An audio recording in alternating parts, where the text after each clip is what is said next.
your life changed again when you were 22 and you met Rolling Stones legend Ronnie Wood. Um, Yeah.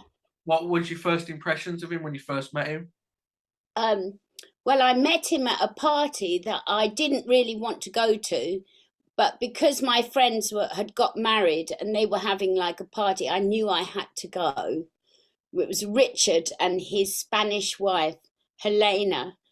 And so I, I thought, oh, I better go to this party. I'm going to know everybody there. And I walked in and I didn't know hardly anybody there. It was amazing. And I saw Bill Wyman, and then this guy came up to me with black spiky hair, and he said, "Do you know who I am?"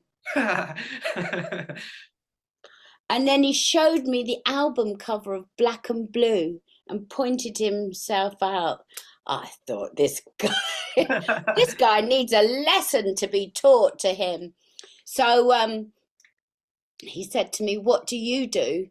And I was modelling, and I said, "I work in Woolworths."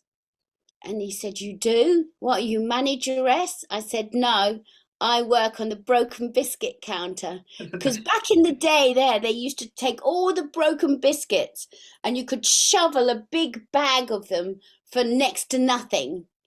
And so he said, "You work on the broken biscuit counter?" I said, "Yeah, main branch in Oxford Street."